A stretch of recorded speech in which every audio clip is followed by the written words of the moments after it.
আপাতত ইমিডিয়েটলি আমরা 2701 জন কনস্টেবলের পদ খালি আছে, সেটা জরুরি ভিত্তিতে নিয়োগের জন্য আগের বিদ্যমান প্রক্রিয়ায়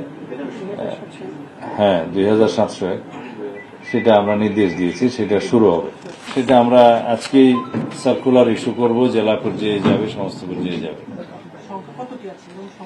এটা এখনো আমরা নির্ধারণ করতে আমরা মন্ত্রণালয়কে নির্দেশ দিয়েছি।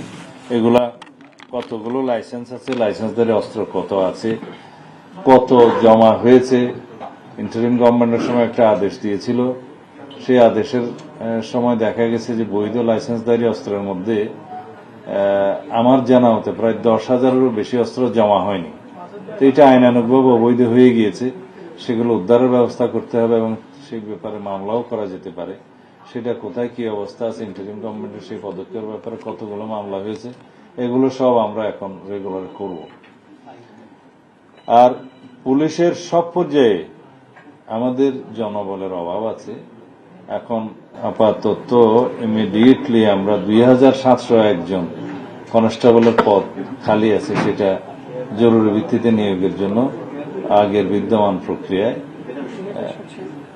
2701 সেটা আমরা নির্দেশ দিয়েছি, সেটা শুরু হবে। ফার্নিচার ওয়েদারকোট অ্যান্টিডট সুপ্রিম দেয়ালকে ধুলাবালি থেকে রক্ষা করে 10 বছর পর্যন্ত ধুলো ময়লার সুপ্রিম সমাধান। পাসপোর্ট নিয়ে প্রায় সময় জনগণের পক্ষ থেকে বিভিন্ন রকমের অভিযোগ আসে, ইদানিং অবশ্য কম, যেটা এই পাসপোর্ট হয়ে যাওয়ার পরে। আগে মেশিন রিডেবল পাসপোর্টের সময় ছিল। তা হচ্ছে আমাদের জনসংখ্যার অধিকাংশই এখনো অনলাইনে ইলেকট্রনিক ভাবে অ্যাপ্লিকেশন করতে অভ্যস্ত নয়।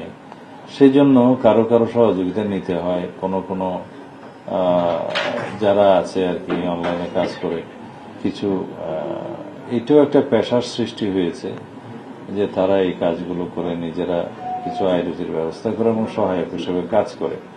কিন্তু তাদের মাধ্যমে এমনকি পাসপোর্ট অফিসের কিছু লোকজন তাদের যোগসাজশে জনগণের মধ্যে একটু ভোগান্তির সৃষ্টি হয়, সেটা এখনো আছে, অভিযোগ পাওয়া যায়। সেটা নিরসন করার জন্য আমরা একটা আজকে আলোচনা করে একটা পন্থা বের করেছি। সেটা পরীক্ষামূলকভাবে আমরা দেখতে পারি আগে ঢাকা এবং বিভিন্ন বিভাগীয় শহরের পাসপোর্ট অফিসগুলোতে সেটা আমরা পরীক্ষা করে আমরা যদি সেটা চালু করি তাহলে ভবিষ্যতে সেটা সারা দেশে আমরা করতে পারবো। সেটা হচ্ছে আমরা অনেক সময় যেমন দেখি যে রেজিস্ট্রি অফিসের বাইরে যেমন দলিল লেখক থাকে, তাদের রেজিস্ট্রেশন থাকে, নম্বর থাকে, কোথাও কোনো নিয়ম হলে তাদেরকে অ্যাকাউন্টেবল করা যায়, ধরা যায় এবং বিভিন্নভাবে তাদেরকে লায়াবল করা যায়।